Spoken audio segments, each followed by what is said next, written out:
Batman Hush, na na na na na na na na na.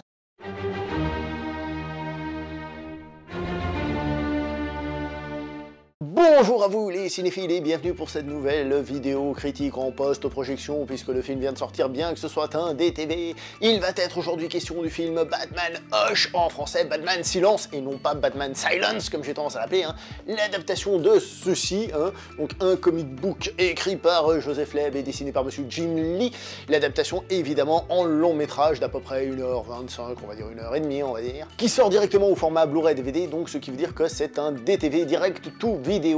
Et donc à l'heure de comparer ce film, il faut le comparer à ce genre de format, et personnellement je vais aussi surtout le comparer évidemment beaucoup au manga, j'allais dire, au comic book, et aussi évidemment à d'autres films un peu de la franchise d'ici, pour savoir à peu près où on en est. Donc il ne faut pas s'attendre à du Pixar, on est bien d'accord aussi là-dessus. C'est pour ça que je vais quand même lui donner une très bonne note, parce que ce film a pour moi une grande qualité, c'est qu'on a l'impression de voir un vrai film.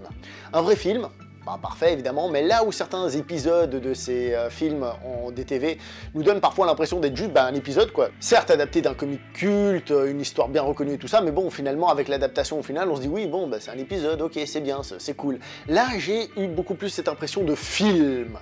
Mais ça reste un DTV et ça reste un épisode de plus dans cette saga d'ici. Donc la note que je vais lui donner, c'est un très bon en ce qui me concerne, 8 sur 10, parce que franchement le film a des qualités. On va commencer par parler de la qualité principale numéro 1, le visuel.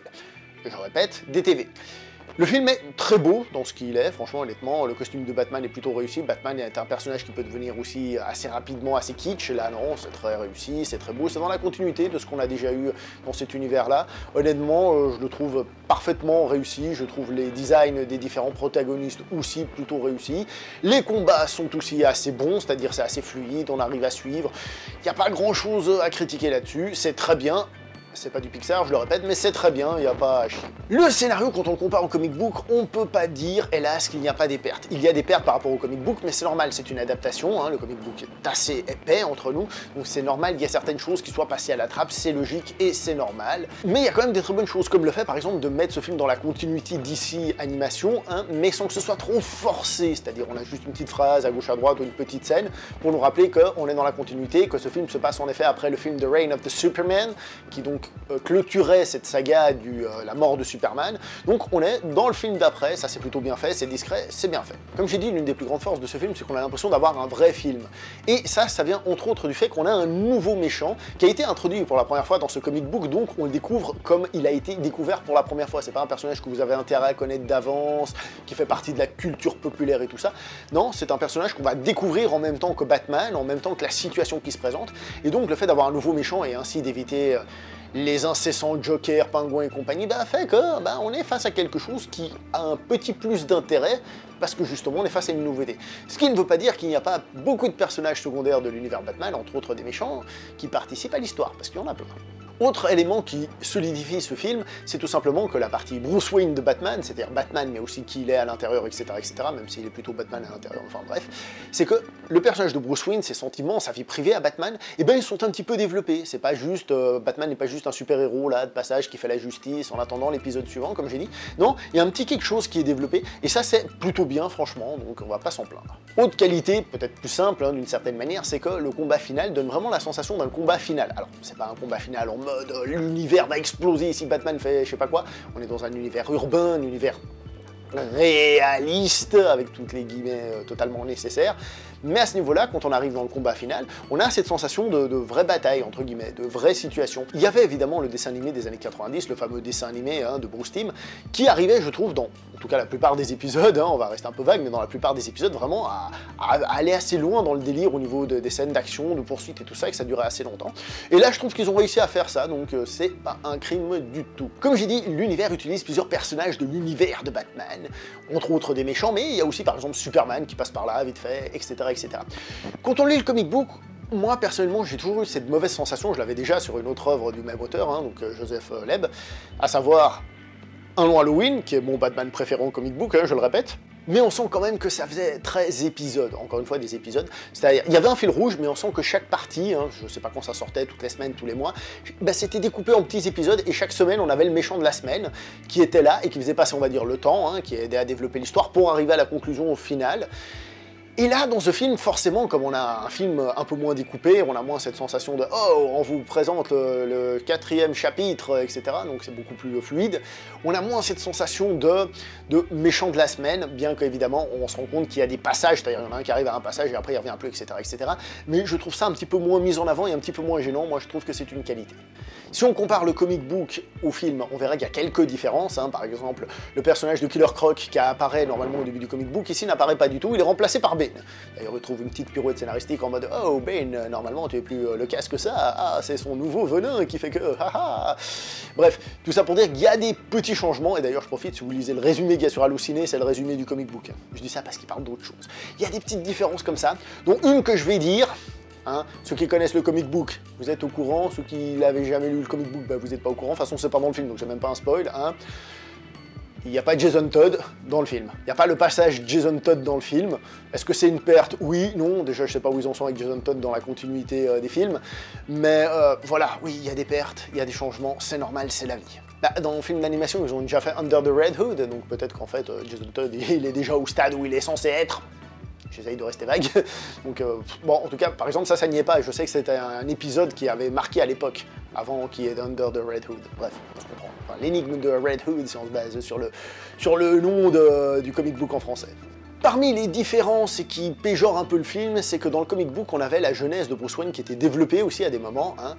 Et là, bah, ça l'est moins. La jeunesse n'est pas développée. Donc malgré que j'ai parlé du fait qu'on développait plus Bruce Wayne, il y a quand même des choses qui auraient pu être en plus. Il y a aussi une dernière chose, comment essayer de rester vague. Pour ceux qui ont lu le comic book, vous voyez quand je développais l'aspect personnel de Batman, de Bruce Wayne, dans le comic book, on sent qu'il y a une espèce de perversion là derrière, que c'est perverti. Alors pas perverti dans le sens... hein, c'est perverti dans le sens pas naturel. J'en dis pas plus, je me coupe là exprès pour éviter de trop en dire pour ceux qui sauraient pas. Là dans le film, on n'a pas cette sensation-là. C'est plus normal, voilà. La principale différence pour moi entre le comic book et le film, c'est que dans le comic book, le personnage de Silence faisait flipper, j'allais encore dire Silence. Et il fait flipper dans le sens où tu te rends compte que le mec, il a une connaissance encyclopédique de tout l'univers Batman, de Gotham City, de Batman lui-même, de tout. Et t'as vraiment cette sensation que Batman est pris au piège, quoi. Que s'il fait ça, c'est parce que le méchant l'avait voulu, mais s'il fait ça, c'est parce que le méchant avait prévu qu'il fasse ça. Genre le méchant, il a 5 coups d'avance et tout. C'est toujours un peu le cas, mais c'est un petit peu moins marqué, cette sensation, je trouve. Bon, évidemment, toute cette comparaison, c'est pour ceux qui ont lu le comic book. Ceux qui n'ont pas lu le comic book, vous restez sur l'idée principale que c'est un DTV plutôt bien fait et qui se permet d'avoir un méchant correct, une histoire développée, avec justement un Bruce Wayne un peu développé, etc., mais à un niveau DTV. Voilà, c'est ce qu'il faut retenir, c'est très bien fait à ce niveau-là. Et voilà, pour ceux qui ont lu le comic book, bah oui, il y a des pertes, c'est normal, mais je trouve que l'adaptation fonctionne plutôt bien, contrairement à d'autres qui peut-être parfois peuvent manquer un peu d'énergie par rapport au comic book d'origine. Là, je trouve que ça reste quand même tout à fait correct. Donc si vous aimez un Batman enquêteur détective, mais qui combat ses adversaires habituels dans un scénario nouveau, avec un adversaire nouveau, qui a une nouvelle façon de penser et de bouger et de faire les choses, et ben regardez ce film, ça peut être un bon apport à votre culture générale batmanienne. Donc je vais m'arrêter là pour cette vidéo, n'oubliez pas de liker, commenter, partager, on se voit prochainement pour une prochaine vidéo. Là je vais juste parler du comic book. A tout de suite alors, abonnez-vous, likez, partagez si ce n'est pas déjà fait, mais sinon vous pouvez le faire encore après, c'est pas interdit. Allez, à toutes.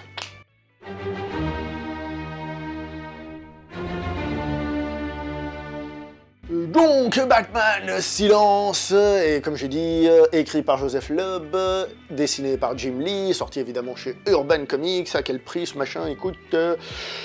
384 pages. Le prix est UB40, oui, je sais que ça dépend du format, mais alors je sais plus du tout combien il coûte, je vous laisse regarder, je suis désolé. Alors comme je disais, c'est un comic book qui est un peu plus développé que le film que nous avons là. Nous avons droit à des dessins, si j'arrive à trouver une qui raconte pas trop de choses, mais qui peut être intéressant. On a droit à des dessins, si vous regardez à peu près, très modernes, hein. C'est un comic book très moderne, c'est pas du tout un vieux comic book qui sort de je sais pas où. C'est un comic book très moderne. Là, ici, comme vous voyez, ça c'est justement le côté chapitrage qui donne cette sensation quand on commence à lire un autre passage, qu'on lit un nouveau chapitre et qui donne ce côté un peu méchant de la semaine, mais malgré tout, sachez que c'est un des Batman préférés de beaucoup de monde. En gros, les Batman préférés de beaucoup de monde, si vous regardez sur internet, c'est entre The Killing Joke et celui-ci. Moi, personnellement, je préfère évidemment un long Halloween, mais c'est ceux qui reviennent le plus souvent. Je dis pas que ce sont les meilleurs, je dis que c'est ceux qui reviennent le plus souvent. Donc les dessins de Jim Lee sont très bien, Joseph Loeb, il a déjà montré qu'ils allaient faire des très bonnes histoires de Batman. Il y a des dessins qui font un petit peu plus, je sais pas si vous voyez bien, qui font un petit peu plus old school quand on est justement dans la jeunesse de Bruce Wayne. Donc très beau, hein, encore évidemment, hein. Là-dessus il n'y a pas à chier. Que dire d'autre que c'est du pur bon Batman à découvrir, avec évidemment une interview de ceux qu'on fait le comic book avant, avec plein de bonus, sushi à la fin, si je dis pas de bêtises, ils ont des projets, des trucs et des machins, tac tac tac tac, et un truc qui soit stylé, s'il te plaît. Je sais pas moi, du Batman en noir et blanc par exemple, etc. etc. Bref, bon, de toute façon c'est assez connu, vous trouverez d'autres vidéos facilement sur internet qui vous en parlent, mais ça, si vous voulez lire du Batman, vous pouvez taper dedans, il n'y a pas de problème. Voilà, je vais m'arrêter là. Ciao tout le monde.